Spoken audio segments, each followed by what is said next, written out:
اکثر لوگوں کو ایک بہت بڑی غلط فہمی ہوتی ہے کہ ہم اتنی دعائیں کر رہے ہیں لیکن ہماری دعا قبول نہیں ہوتی۔ ہم نے فلاں دعا کو اللہ سے ٹوٹ کر مانگا مگر وہ قبول نہیں ہوئی۔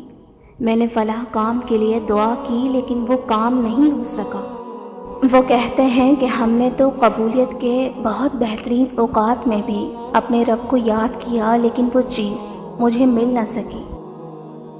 تمہارا دل یقیناً اسی شکوے شکایتوں سے بھرا ہوگا نا۔ سوالات ذہن میں آتے ہیں کہ کیا فائدہ اتنی دعائیں کر کے جب کوئی دعا قبول نہیں ہوتی۔ تو سنو، اللہ تعالیٰ نے اپنی کتاب قرآن پاک میں یہ بات بالکل صاف الفاظوں میں واضح کر دی ہے۔ اللہ تعالیٰ فرماتا ہے کہ میں پکارنے والے کی دعا کو رد نہیں کرتا۔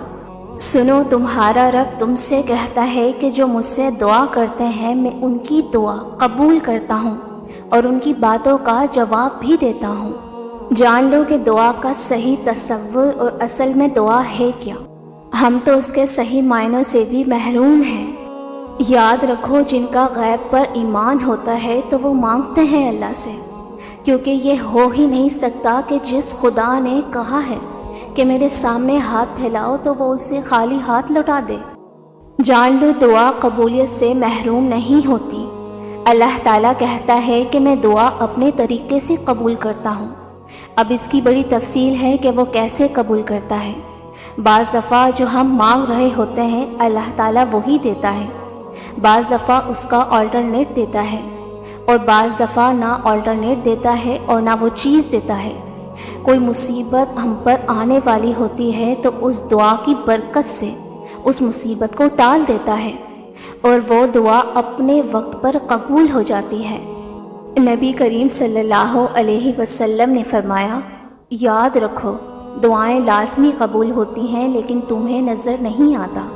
اللہ تعالیٰ کی خدائی بہت وسیع ہے اور اس کا دائرہ فیض بہت وسیع ہے، اور وہ اچھی طرح جانتا ہے کہ اس کا بندہ کہاں، کس وقت اور کس نیت سے اسے یاد کر رہا ہے۔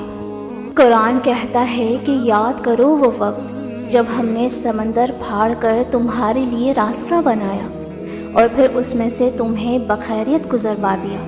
یاد رکھو جب تم اس زمین و آسمان کے خالق سے اپنی حاجات اور مشکلات میں دستگیری کے لیے رجوع کرتے ہو نا، تو وہ بے شک تمہیں اپنی مدد بھیج کر رہتا ہے۔ بعض دفعہ یہ ہوتا ہے کہ تم غیب میں چھپی ہوئی حقیقتوں کو نہیں جانتے۔ اللہ تعالیٰ تمہیں تاریکیوں سے روشنی کی طرف لاتا ہے۔ غرض اس بات سے نہ رکھو کہ رب کیسے دے رہا ہے، تمہیں تو رب نے مانگنے کا پابند بنایا ہے۔ یاد رکھو اللہ تعالیٰ ان کو بہار دیتا ہے جو خزاں کی آزمائشوں سے گزر جاتے ہیں۔ تم جانتے ہو کہ اصل مسئلہ کیا ہے؟ جب تم بے بس ہو جاتے ہو تب اپنا فیصلہ اللہ پر چھوڑ دیتے ہو، لیکن اس کے باوجود تم چاہتے ہو کہ فیصلہ وہی ہو جو تم چاہتے ہو۔ تم دل ہی دل میں اللہ سے دعا کر رہے ہوتے ہو اپنے حق میں بہت امید باندھ کر۔ سنو، جب اللہ تعالیٰ تم سے کہہ رہا ہے کہ میں صبر کرنے والوں کے ساتھ ہوں تو تم اس بات کو معمولی کیوں سمجھتے ہو؟ تم یقین رکھو کہ وہ جو کرے گا وہی سب سے بہترین ہوگا۔ اگر تمہاری مانگی چیز تمہارے لیے بہتر ہے نا تو وہ تمہیں وہی عطا کرے گا۔ تم اس بات پر اعتبار تو کرو۔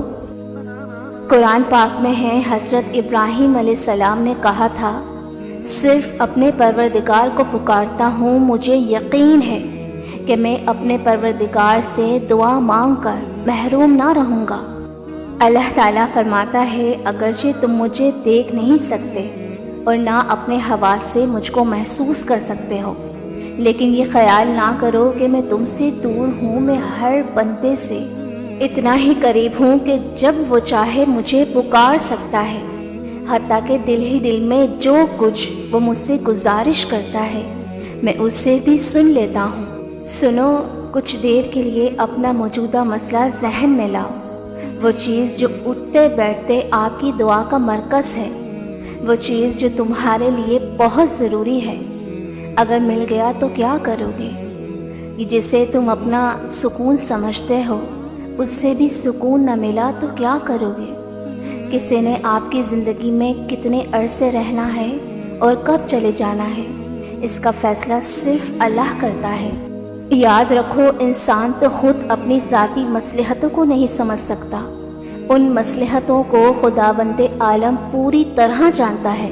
سنو، اللہ تعالیٰ کو تم پر بہت مان ہے۔ جب تم دنیا کی محبت میں کھو کر اسے بھول جاتے ہو نا، تو اس کا کیا اتنا حق نہیں کہ تم اس سے محبت جتاؤ، اسے مناؤ؟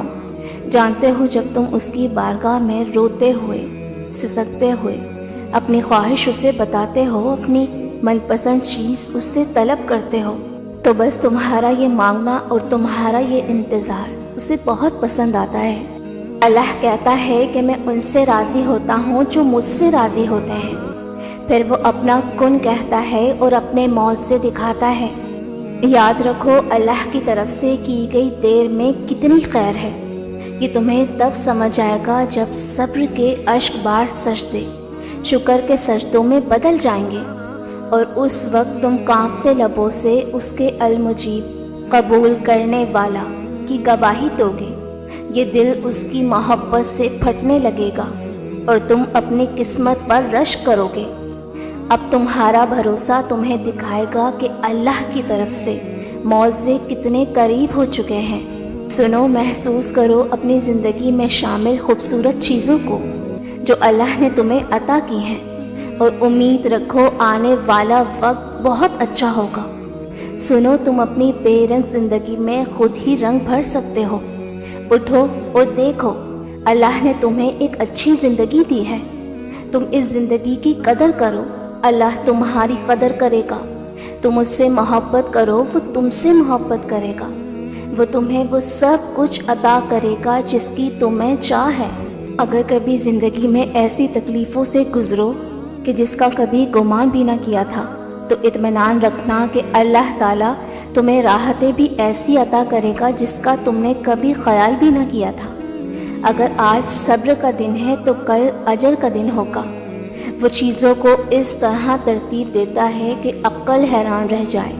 حضرت علی رضی اللہ تعالیٰ عنہ نے فرمایا، کسی بھی چیز کے لیے حد سے زیادہ پریشان مت ہوا کرو، کیونکہ اگر وہ تمہارے حق میں بہتر ہوئی تو تمہیں ضرور ملے گی۔ اپنے ان آنسوں کو صاف کر لو اور اپنی ٹوٹی ہوئی ہمت کو پھر سے باندھ لو۔ تم دیکھنا، وہ وقت بہت قریب ہے جب تمہارا رب تمہیں خوش کرنے میں کوئی کسر نہیں چھوڑے گا۔ اے دلوں اور آنکھوں کے پلٹانے والے، دن رات کی ترتیب قائم رکھنے والے، اے زمانے اور حالتوں کو بدلنے والے، ہمارے حال کو بہت اچھے حال میں بدل دے، ہماری بکھری زندگی کو خوشیوں میں بدل دے۔ وہ تمام لوگ جو دعا کی قبولیت کی آس میں ہیں، اللہ تعالیٰ اسی رمضان ان کی دعا پر اپنا کن فرما دے، آمین۔ ویورز، اگر آپ کو اس ویڈیو سے کچھ بھی اچھا لگا ہو تو ہماری حوصلہ افزائی بھی ضرور کیجیے گا، اور ویڈیو کو لائک کر کے چینل کو سبسکرائب بھی ضرور کیجیے گا۔ جزاک اللہ۔